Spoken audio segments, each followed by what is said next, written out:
దేవుని నామానికి మహిమ కలుగును గాక.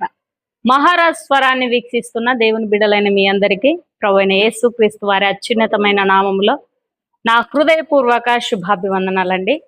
కొన్ని నిమిషాలు మనం వాక్యాన్ని ధ్యానం చేసుకుందాం. రండి పరిశుద్ధ గ్రంథంలోకి వెళ్దాం. అంతకంటే ముందుగా మనం చెప్పబోయే అంశం ఏమిటంటే, ఎవరి నీడలో నీవు ఉన్నావు అనే ఈ ప్రశ్న గుండా మన ప్రసంగం కొనసాగించబడుతుంది. రండి మొదటి నీడ ఏమై ఉన్నదో, ఏ నీడనో తెలుసుకుందాం. పరిశుద్ధ గ్రంథంలో నుండి మొదటి రాజుల గ్రంథము 19వ అధ్యాయము 2వ వచనాన్ని మనం చదువుకుందాం. యెజెబెలు ఒక దూత చేత ఏలియాకు ఈ వర్తమానము పంపెను. రేపు ఈ వేళకు నేను నీ ప్రాణమును వారిలో ఒకని ప్రాణం వలె చేయని ఎడల దేవుడు నాకు గొప్ప అపాయము కలుగజేయునుగాక. చదివిన ఈ లేఖన భాగములో యెజెబెలు ఇశ్రాయేలులో రాజైన ఆహాబు యొక్క భార్య యెజెబెలు. రాణి అయిన ఈ యెజెబెలు అంటుంది ఏలియా ప్రవక్తతో, ఇదిగో ఏలియా ప్రవక్త, నిన్ను రేపటి దినం ఈ సమయానికి చనిపోయిన ఆ వ్యక్తులలో ఒకని వలె నేను నిన్ను చేస్తాను అని అంటుంది. నేను నిన్ను చంపేస్తాను అని అంటుంది. ఆ విషయాన్ని ఒక వ్యక్తి ద్వారా ఏలియాకు ఆ విషయాన్ని చెప్పించడం జరిగింది. ఇదిగో ఏలియా, నీవు రేపటి దినం ఈ సమయం కల్లా చనిపోయిన ఆ వ్యక్తులలో ఒకని వలె నేను చేస్తాను అని ఒక దూత ద్వారా ఏలియాకు వర్తమానం పంపింది యెజెబెలు అనే రాణి. అప్పుడు ఏలియా ఏం చేశాడు అని మనం ధ్యానించినట్టయితే 4వ వచనాన్ని మనం చదువుకుందాం. తాను ఒక దిన ప్రయాణము అరణ్యములోనికి పోయి ఒక బదిలీ వృక్షము క్రింద కూర్చుండి మరణాపేక్ష గలవాడై, యెహోవా, నా పితరుల కంటే నేను ఎక్కువ వాడను కాను, ఇంత మట్టుకు చాలును, నా ప్రాణము తీసుకొనుమని ప్రార్థన చేశాను. చూడండి, మనం చదివిన ఈ లేఖన భాగంలో యెజెబెలు అంటుంది, ఇదిగో రేపటి దినం కల్లా నిన్ను చంపేస్తాను, 470 మంది బయలు ప్రవక్తలను చంపేశావు కదా, నువ్వు ఒక్కడై ఉండి అంత పని చేస్తే నేను ఈ దేశానికి రాణినైనా నేను ఇదిగో రేపటి దినం ఈ వేళకు ఈ సమయానికి నిన్ను చంపేస్తా అని చెప్పిన వెంటనే ఏలియా ప్రవక్త ఒక దినం ప్రయాణం అంతా చేశాడంట. నడుస్తూ వెళ్ళాడో పరిగెడుతూ వెళ్ళాడో ఎలా వెళ్ళాడో మనకు బైబిల్లో వ్రాయబడలేదు, కానీ ఒక దిన ప్రయాణం అంతా చేసి ఒక అరణ్యములోనికి వెళ్ళి ఆ అరణ్యములో ఒక బదిలీ వృక్షం ఉందట. ఆ వృక్షం క్రింద ఈ ఏలియా ప్రవక్త కూర్చొని మోకరించి, ప్రభువా యెహోవా, నేను నా పితరుల కంటే గొప్పవాడను కానే, నేను చేసిన ఈ సేవ చాలు, నేను ఇక చేయలేను, ఒక స్త్రీ చేతిలో నేను మరణించుట నాకు ఇష్టం లేదు, కనుక నా ప్రాణం నువ్వే తీసుకో అని దేవుడైన యెహోవాకు మొరపెడతా ఉన్నాడు. అప్పుడు దేవుడు ఏం చేశాడంటే కాకుల ద్వారా ఆహారాన్ని పంపించాడు. మాంసము రొట్టెలు పంపించి, ఏలియా తిని తృప్తి పొందిన తర్వాత, నీకు 40 దినములు అంత ప్రయాణం నేను సిద్ధపరిచి ఉన్నాను, పగలు రాత్రి నీవు ప్రయాణం చేయాలి అని ఆజ్ఞాపించాడు. అలా ఆజ్ఞాపించినప్పుడు ఏలియా తిని పుష్టి గలవాడై ఆ ఆహారం ద్వారా వచ్చిన బలము చేత ప్రయాణం చేసి 40 రాత్రులు 40 పగళ్ళు ప్రయాణించినట్లుగా మనం లేఖన భాగంలో చూస్తాం. అలా ప్రయాణిస్తూ ఉంటున్నాడు, కానీ ఏలియా దేవునికి మొరపెడుతూనే ఉన్నాడు. ఏమని అంటే, దేవా, ఇంత భారాన్ని నేను మోయలేను, ఇంత సేవ పరిచర్య నేను భరించలేను, కనుక నాకు సాటిగా ఒక వ్యక్తినైనా ఇవ్వు, లేదంటే నన్ను తొలగించి నా ప్రాణంను తీసుకొని వేరొకరినైనా నీవు ఏర్పరచుకో అన్నట్లుగా ఏలియా ప్రార్థన చేస్తూ ఉంటే దేవుడు అన్నాడు, ఇదిగో హోరేబు దగ్గరికి వెళ్ళి ఆ చుట్టు ప్రాంతంలో ఉంటున్న ఎలీషా అనే ఒక వ్యక్తి ఉన్నాడు, అతడు ఒక రైతు, అతని దగ్గరికి వెళ్ళి నీవు అభిషేకించు అని చెప్పాడు. అలా ఎలీషాను దేవుడు ఏలియా ద్వారా అభిషేకించి ఎలీషాను తనకు ప్రవక్తగా ఏర్పరచుకున్నాడు దేవుడు. చూడండి ప్రియమైన దేవుని బిడ్డలారా, గొప్పవాడైన ఏలియా ఆ బదిలీ వృక్షము క్రింద మరణాపేక్ష గలవాడే ప్రార్థన చేసినట్లుగా మనకు కనిపిస్తా ఉంది. తన భయము చేత తన సీటు కోల్పోలేదు, కానీ తనకు బదులుగా ఇంకొక వ్యక్తి ప్రవక్త కావడం జరుగుతూ ఉన్నది. మనము ధ్యానించినట్లయితే ఎందుకు ఏలియా అంతగా భయపడ్డాడు అని మనము ఆ లేఖనాన్ని ధ్యానిస్తే, మనిషి అన్నవానికి ఎవరికైనా, ఎంత ధైర్యవంతుడికైనా, ఎంత నిజాయితీగా బ్రతికిన వాడికైనా కొన్ని సందర్భాలలో భయం అనేది వెంటాడుతూ ఉంది. భయపడుట వలన ఉరువచ్చును అని బైబిల్లో ఉంది. అందుకే ఏలియా చాలా అద్భుతాలు చేశాడు, చాలా ఆశ్చర్య కార్యాలు చేశాడు దేవుని ద్వారా. అయినప్పటికీ తనకు మరణ భయం కలిగిన వెంటనే భయము చేత పారిపోవడం మొదలుపెట్టాడు. పారిపోయిన ఆ ఏలియా, నేను ఉండలేను ప్రభువా, నేను ఈ సేవ చేయలేను అన్నప్పుడు, ఇదిగో ఏలియా, ఎలీషాను నువ్వు అభిషేకించు అని ఇంకొక దైవజనుని, ఇంకొక ప్రవక్తను అభిషేకించడం జరిగింది. మరణాపేక్ష భయము చేత ఆ బదిలీ వృక్షం క్రింద ఉన్నప్పుడు, దేవునితో మొరపెడతా ఉన్నప్పుడు ధైర్యం కలిగిన వాడై, దేవా యెహోవా, దీన్ని తట్టుకునే ధైర్యాన్ని నాకు ఇవ్వు, ఎలా ఎదిరించాలో, ఎలా నిలబడాలో నువ్వు నాకు నేర్పించు అని ప్రార్థించినట్లయితే ఎలీషా ప్రవక్త బయటకు వచ్చేవాడు కాదేమో. ఏది ఏమైనప్పటికీ దేవుని చిత్తానుసారముగా ఏలియా ద్వారా ఎలీషా ప్రవక్త ఏర్పరచబడడం జరిగింది. కానీ ఏలియా అంత గొప్ప ప్రవక్త అయినప్పటికీ, అద్భుతాలు చేసిన వాడైనప్పటికీ, ఆ బదిలీ వృక్షము క్రింద మాత్రం మరణాపేక్ష గలవాడై భయపడడం, మొరలిడడం జరిగింది. ప్రియమైన దేవుని బిడ్డ, నీవు దేవుని బిడ్డగా ఉంటున్నావు, దేవుని ఆజ్ఞలను అనుసరిస్తున్నావు, దేవుడంటే నీకు చాలా ఇష్టం, ప్రార్థనలకు వెళ్తున్నావు, మొక్కుబళ్ళు చెల్లిస్తా ఉన్నావు, నీతిగా నిజాయితీగా జీవిస్తున్నావు. అయినప్పటికీ నీలో మరణాపేక్ష గలవాడవై ఉన్నావేమో ఆలోచించావా?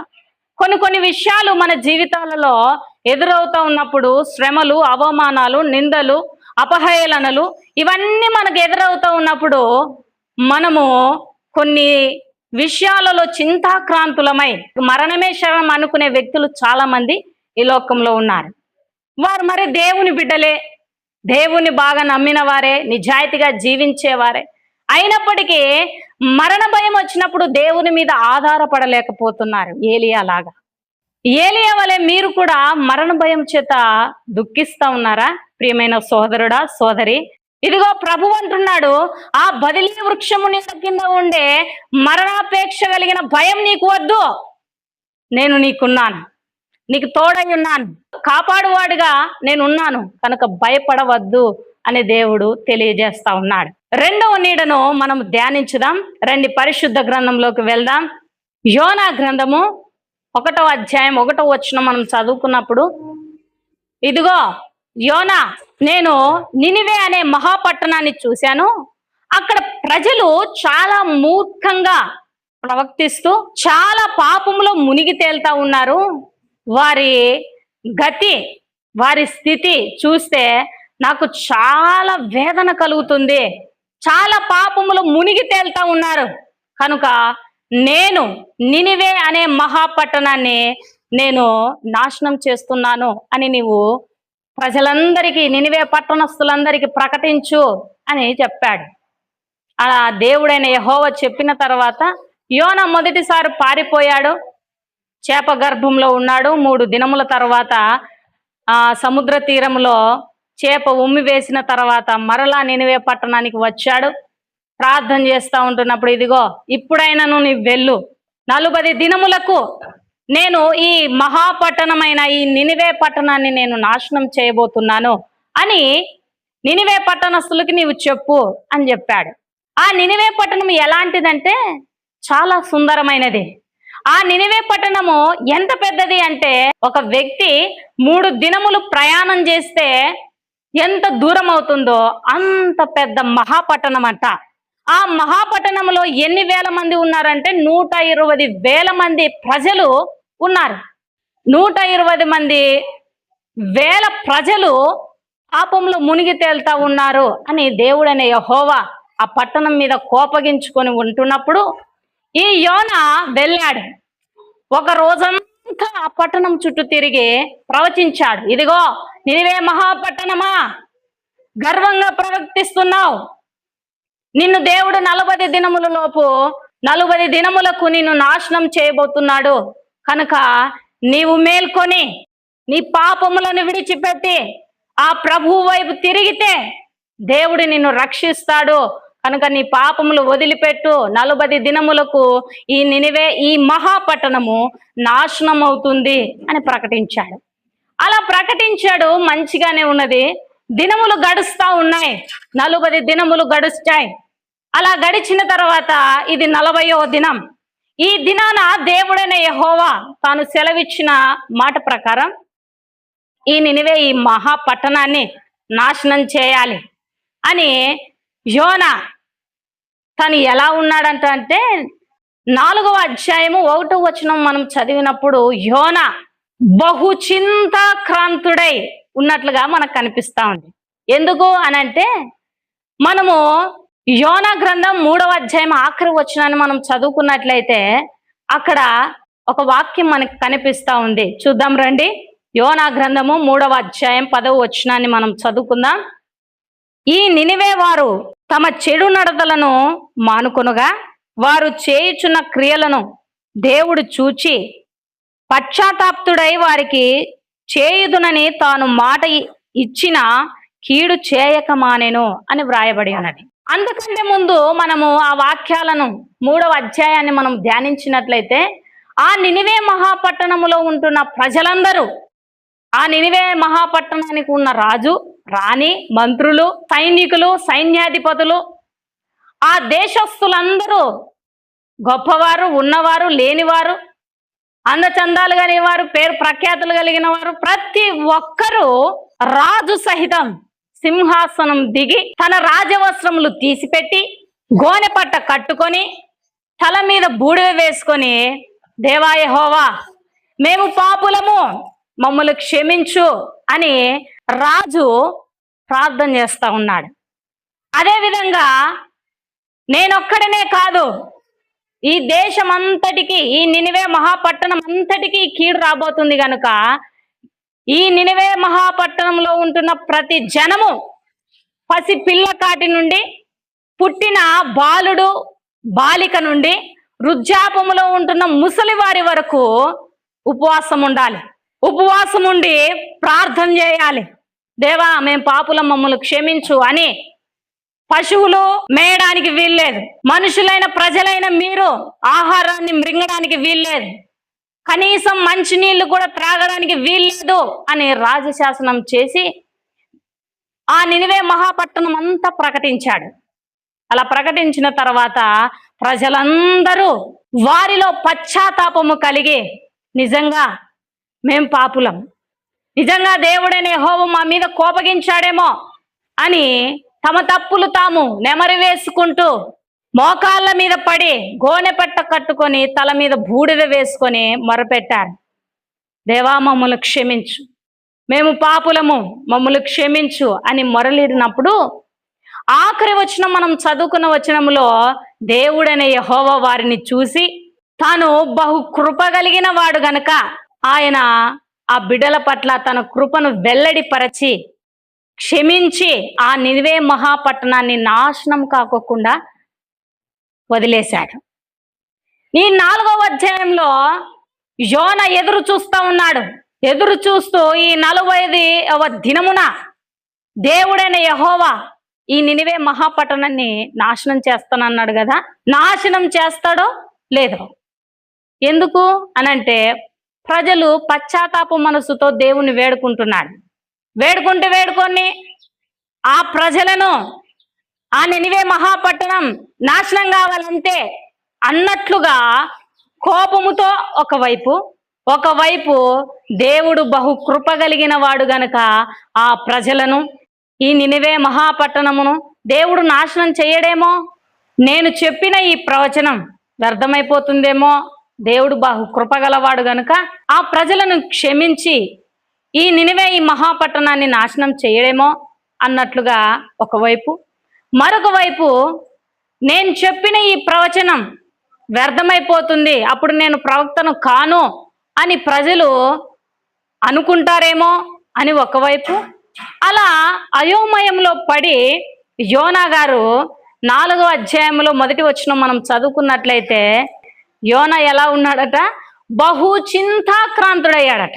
బహు చింతాక్రాంతుడై తూర్పు తట్టున ఒక ఎత్తైన ప్లేస్లో పందిలి వేసుకొని ఈ నినివే మహాపట్టణము మొత్తము కనిపిస్తా ఉంది యోనా కూర్చున్న చోటికి. అక్కడ ఒక పందిలి వేసుకొని కూర్చొని ఎదురు చూస్తూ ఉన్నాడు. ఈరోజు ఈ నినివే మహాపట్టణం నాశనం అవుతుందా లేదా చూద్దాం అని ఉదయం మొదలుకొని చూస్తున్నాడు. ఏ దిక్కు నుండి నాశనం ఆ నినివే మహాపట్టణం సైడు రావడం లేదు. అలా ఉన్నప్పుడు చాలా కోపంగా ఉన్నాడు.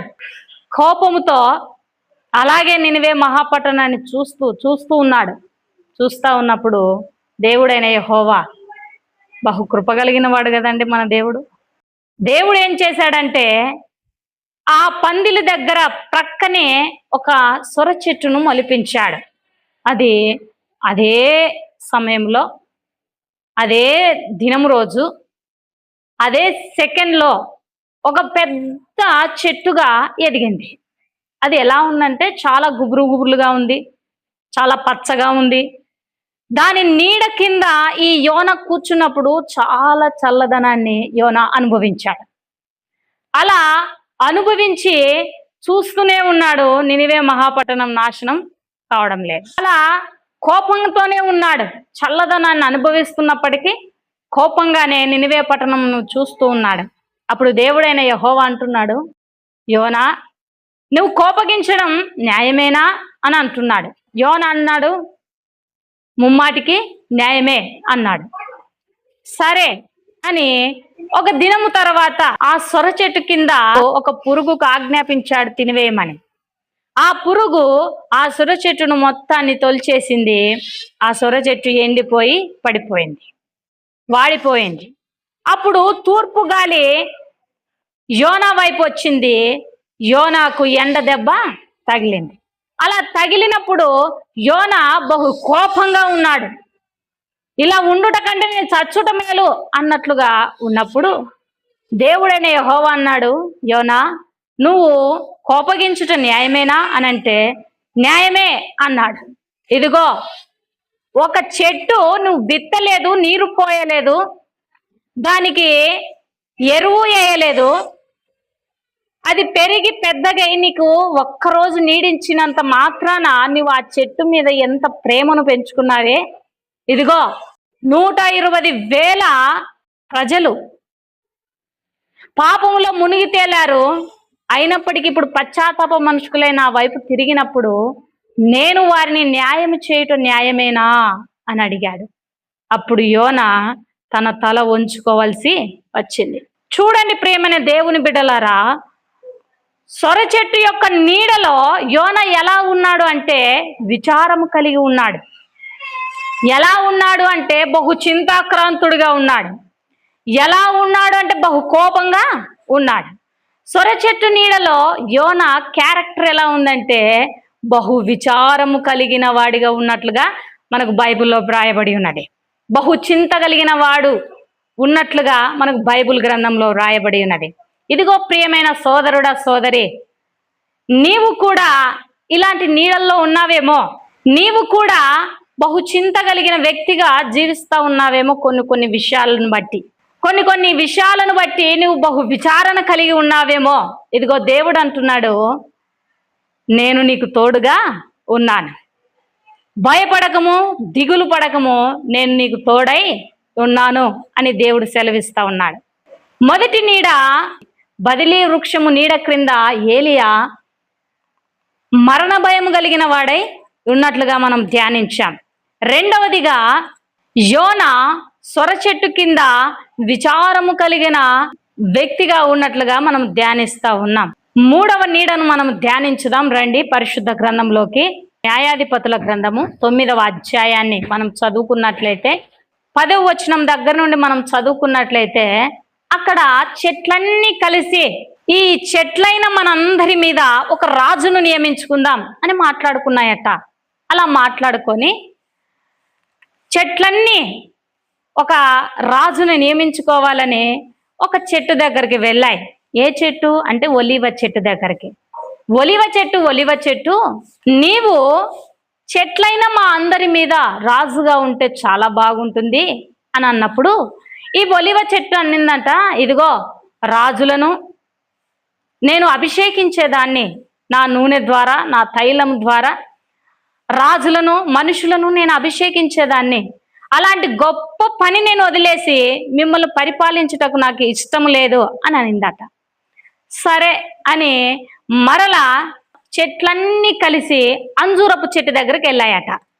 అంజూరపు చెట్టు దగ్గరికి వెళ్ళి అంజూరపు చెట్టు చెట్లైన మనందరి మీద నిన్ను రాజుగా నియమించాలని మేము తీర్మానించుకున్నాం, నీవు రాజుగా ఉండాలి అని అడిగాయట. అలా అడిగినప్పుడు ఈ అంజూరపు చెట్టు అంటుంది, ఇదిగో నా మాధుర్యమును నా మంచి ఫలములను నేను ఇయ్యక మాని మీ మీద చెట్లైన మీ అందరి మీద నేను రాజుగా ఉండుటకు నాకు ఇష్టము లేదు అనిందట. సరే అని మూడవ చెట్టు దగ్గరకు వెళ్ళాయి. అదేమిటి అని అంటే ద్రాక్ష చెట్టు. ద్రాక్ష చెట్టు దగ్గరికి చెట్లన్నీ కలిసి వెళ్ళి, ఇదిగో ద్రాక్ష చెట్టు మా అందరి మీద నిన్ను నాయకునిగా రాజుగా నియమించాలని మేము ఆశపడి వచ్చాము, కాబట్టి నీకు సమ్మతమేనా అని అడిగాయట. అప్పుడు ద్రాక్ష చెట్టు అంటుందట, ఇదిగో నా ద్రాక్ష రసమును నేను ఇయ్యక మాని మీ మీద నేను రాజుగా ఉండి పత్యానం చెలాయించడానికి నాకు ఇష్టము లేదు అనిందట. సరే, ఒలివ చెట్టు వద్దంది, ద్రాక్ష చెట్టు వద్దంది, అంజూరపు చెట్టు వద్దంది, మరి ఏ చెట్టును మనం ఎంచుకుందాం అని చెట్లన్నీ ఆలోచిస్తూ ఒక చెట్టు దగ్గరికి వెళ్ళాయట. ఏదా చెట్టు చూద్దాం రండి, పరిశుద్ధ గ్రంథంలోకి రండి. న్యాయాధిపతుల గ్రంథము 9వ అధ్యాయము 14వ వచనాన్ని మనం ధ్యానం చేసుకుందాం. అప్పుడు చెట్లన్నీ నీవు వచ్చి మమ్మును ఏలుమని ముండ్ల పొద యొద్ద మనవి చేయగా, ముండ్ల పొద మీరు నిజముగా నన్ను మీ మీద రాజుగా నియమించుకున్న కోరిన ఎడల రండి, నా నీడను ఆశ్రయించుడి, లేదా అగ్ని నాలో నుండి బయలుదేరి లెబానోను దేవదారు చెట్లను కాల్చివేయునని చెట్లతో చెప్పెను. చూడండి ప్రేమైన దేవుని బిడ్డలారా, చెట్లన్నీ కలిసి ముండ్ల పొద అయిన ముండ్ల చెట్టు దగ్గరికి వెళ్ళాయట. ముండ్ల చెట్టు దగ్గరికి వెళ్ళి, ఇదిగో మా మీద నిన్ను రాజుగా కావాలని మేము కోరుకుంటున్నాం అని అన్నప్పుడు ఇది ఎదురు చూస్తూ ఉంది ఈ చెట్టు. ఎప్పుడెప్పుడు నా దగ్గరకు వస్తారా, నేను ఎప్పుడు రాజునవుదామా అని ఆశతోనూ తృష్ణతోనూ చాలా ఉద్రేకంతోనూ ఈ ముండ్ల చెట్టు ఎదురు చూస్తూ ఉన్నది. చెట్లన్నీ చూస్తుంది, అన్ని చెట్ల దగ్గరికి వెళ్తున్నారు కానీ నా దగ్గరకు రావడం లేదు అన్నట్లుగా చూస్తూ ఉంది. వచ్చాయి చెట్లన్నీ, అటు తిరిగి ఇటు తిరిగి అందరు నేనుండను అనేపాటికి వచ్చేసాయి. వచ్చి ముండ్ల చెట్టును అన్నప్పుడు ముండ్ల చెట్టు అనే సమాధానం ఏమిటో తెలుసా అండి? ఇదిగో నిజంగా నన్ను రాజుగా నియమించాలని మీరు అనుకుంటున్నారా? నిజంగా అనుకుంటున్నారు కాబట్టి బతికారు, లేదంటే అగ్ని నాలో నుండి బయలుదేరి లెబానోను చెట్లను కాల్చివేద్దును అని ముండ్ల చెట్టు అంటుంది. చూడండి ప్రేమైన దేవుని బిడలారా, చెట్లన్నీ కలిసి ముండ్ల చెట్టు యొక్క నీడ క్రిందకు వెళ్తా ఉన్నాయి. ముండ్ల చెట్టు అంటుంది, నా నీడను ఆశ్రయించండి అంటుంది. దైవజనులు రాజు పాస్టర్ గారు ముండ్ల చెట్ల గురించి, దేవుడు నాటిన చెట్ల మధ్యలో సాతానుడు నాటిన ముండ్ల చెట్టు అనే అంశాన్ని మీరు విన్నట్లయితే ఈ వాక్యం చాలా బాగా అర్థమవుతుంది. ముండ్ల చెట్టు యొక్క లక్షణాలను, ముండ్ల చెట్లు యొక్క పెంపకము, ముండ్ల చెట్లు అంటే ఎవరు అని ఆ విషయాన్ని చాలా చక్కగా దైవజనులు వివరించారు. చూడండి ప్రేమైన దేవుని బిడ్డలారా, ముండ్ల చెట్టు ఎవరు అనంటే అధికారం నాకు కావాలి అనుకునేవారు.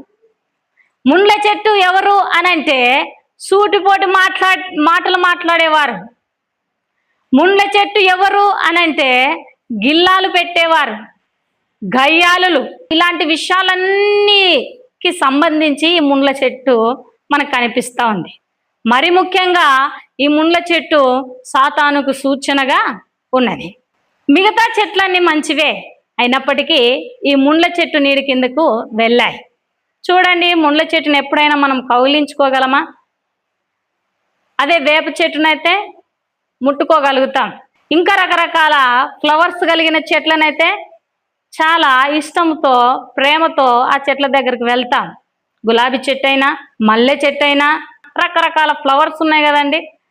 అలాంటి ఫ్లవర్స్ కలిగిన చెట్ల దగ్గరకు మనమే ప్రేమగా వెళ్ళి ఆ పూలను చూసినప్పుడు, ఆ చెట్టుకుండే ఆ పూలను చూసినప్పుడు, చాలా అందంగా కనపడొచ్చినప్పుడు మన హృదయంలో మనము సంతోషిస్తాం. కానీ ఈ ముండ్ల చెట్టును మనం చూసినప్పుడు ఎప్పుడైనా సంతోషిస్తామా? ఎవరైనా ముండ్ల చెట్టుకు నీరు పోసి పెంచుతారా? పెంచరే. ఆ చెట్టు ఎలా ఎదుగుతుంది అని అంటే అదంతకదే మొలుస్తుంది, అదంతకదే విస్తరిస్తుంది, అదంతకదే పాకుతుంది, అదంతకదే వృద్ధి చెందుతుంది.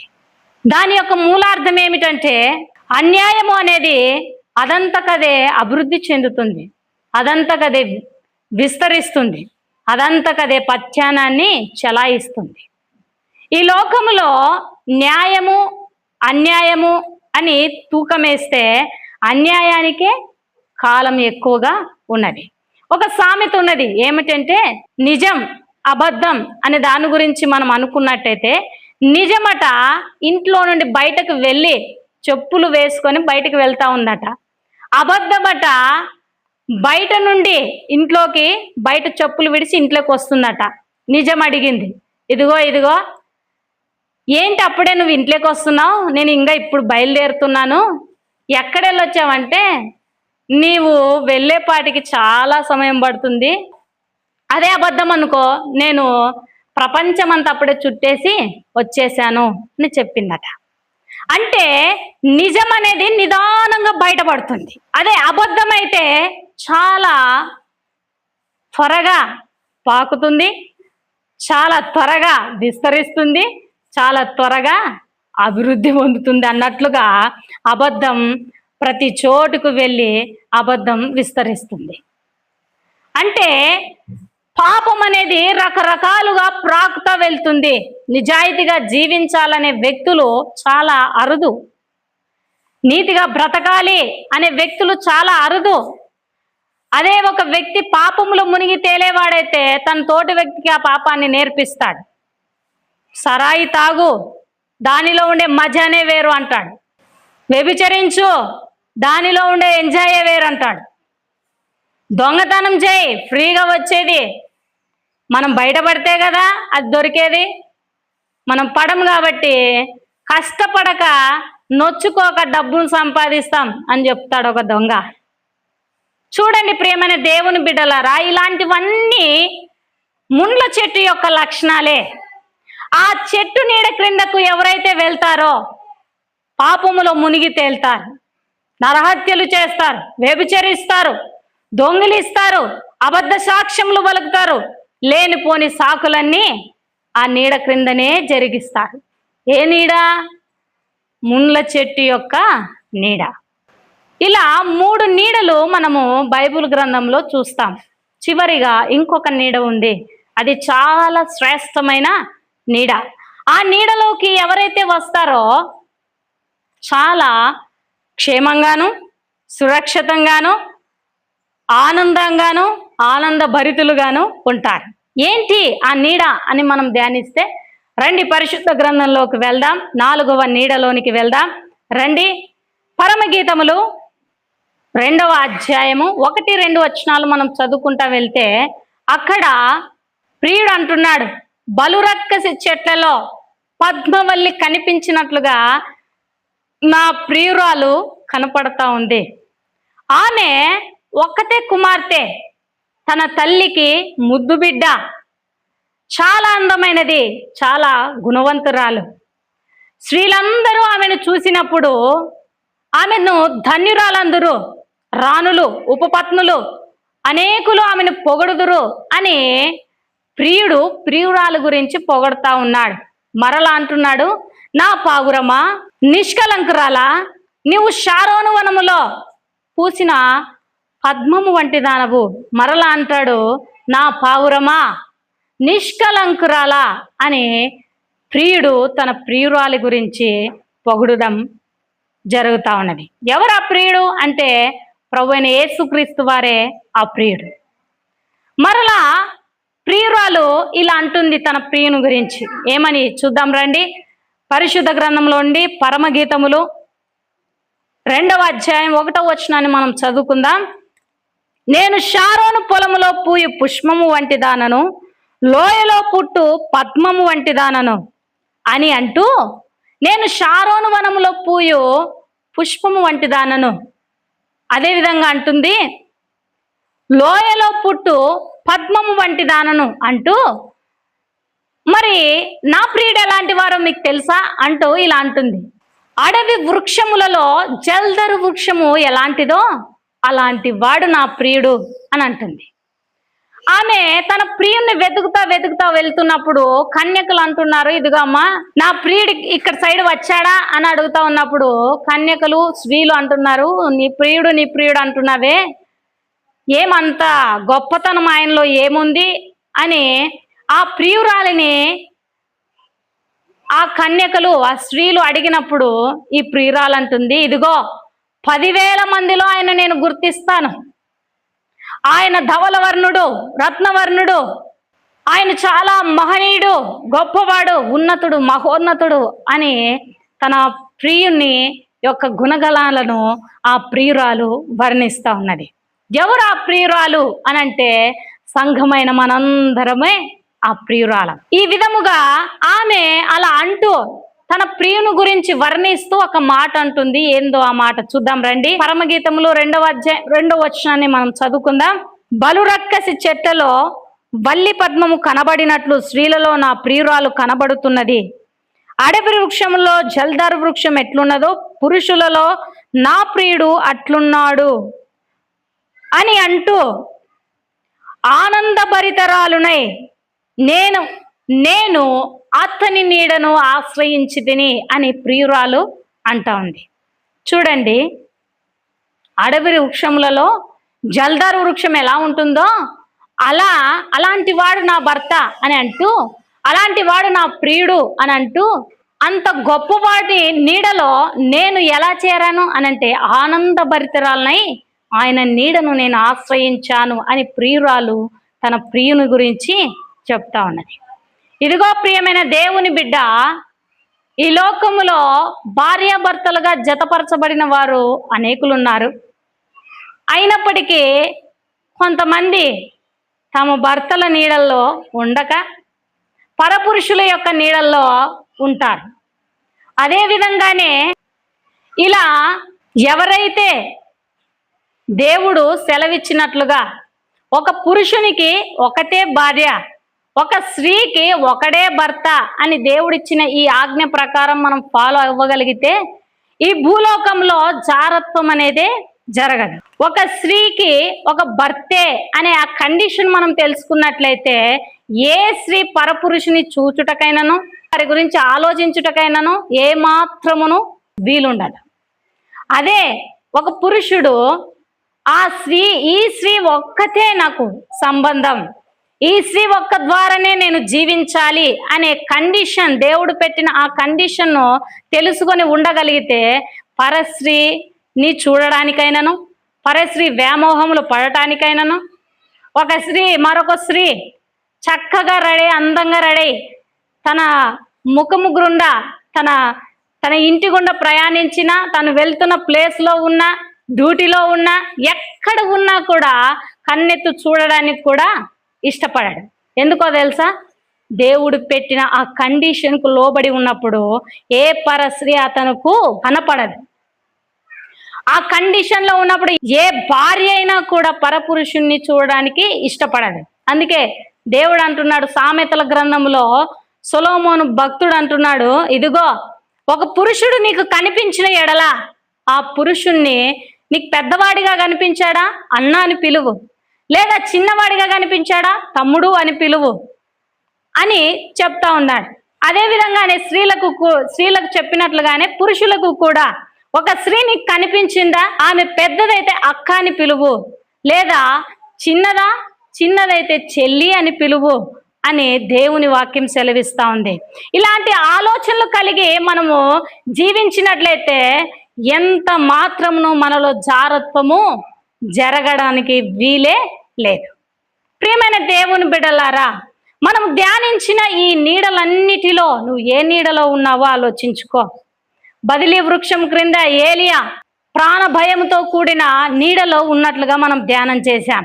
యోనా సొర చెట్టు నీడ క్రింద విచారము, బహు కోపము కలిగిన వ్యక్తిగా జీవించినట్లుగా, ప్రవర్తించినట్లుగా మనం చూసాం. అదేవిధంగా మూడవ నీడ ముండ్ల చెట్టు నీడ, ఆ నీడలో ఉన్న వారందరూ పాపంలో మునిగి తేలేవారిగా మనం చూసాం. అదేవిధంగా నాలుగవ నీడ ప్రియుడైన యేసుక్రీస్తు వారి యొక్క నీడ. ఆ నీడలో ఉన్నవారు ఎంత మాత్రమును చింతలేని వారిగాను, విచారము లేని వారిగాను, భయముతో కూడిన ప్రాణ భయము లేని వారిగాను ఉన్నట్లుగా మనము చదవగలుగుతాం. మరి ప్రియమైన దేవుని బిడ్డ, నువ్వు ఏ నీడలో ఉన్నావు? ప్రాణ భయంతో కలిగిన నీడలో నువ్వు జీవిస్తున్నావా? లేదా నీ సమస్యలను బట్టి విచారము కలిగిన బహు చింతాక్రాంతుడుగా, రకరకాల శ్రమల చేత శోధించబడుతూ నలిగిపోతూ ఉండే బిడ్డగా అలాంటి నీడలో నీవు ఉన్నావా? సొర చెట్టు నీడ క్రింద ఉన్నావా? ఏలియా ఉన్నట్టు బదిలీ వృక్షం నీడ యొక్క నీడలో ప్రాణ భయము కలిగి నీవు ఉన్నావా? మూడవదిగా పాపములో మునిగి తేలుతున్న నీడ అయిన ముండ్ల చెట్టు యొక్క నీడలో నీవు ఉన్నావా? ఆలోచించు. ఈ మూడు నీడల్లో నీవు ఉన్నట్లయితే నీవు ప్రమాదములో ఉన్నావని తెలుసుకో.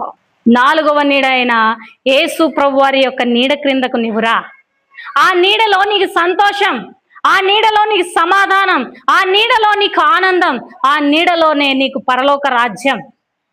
ఆ నీడకు నీవు వచ్చినట్లయితే నిన్ను ఆశీర్వదిస్తానని, ఈ లోకంలో శాంతి సమాధానం కలిగిన వ్యక్తిగా నిన్ను దీవిస్తానని ఆ ప్రభువు మాటిస్తా ఉన్నాడు. ఆయన నీడ దగ్గరకు వస్తావా? ఆయన నీడను నీవు ఆశ్రయిస్తావా? ఆ నీడలో నీవు ఉంటే నువ్వు ఆనందభరితురాలుగా, ఆనందభరితుడిగా ఈ లోకములో జీవించవచ్చు. ఎలాంటి శ్రమలు వచ్చినా దేవుడు అన్నాడు, 10 దినములు నీకు శ్రమ కలుగును, ఇదిగో నేను జయించినట్లుగా నీవు కూడా ఈ శ్రమలను జయిస్తావు, భయపడవద్దు అని దేవుడు సెలవిస్తా ఉన్నాడు. ఈ లోకంలో శ్రమలు, నిందలు, అవమానాలు, రకరకాల శోధనలు సహజమే.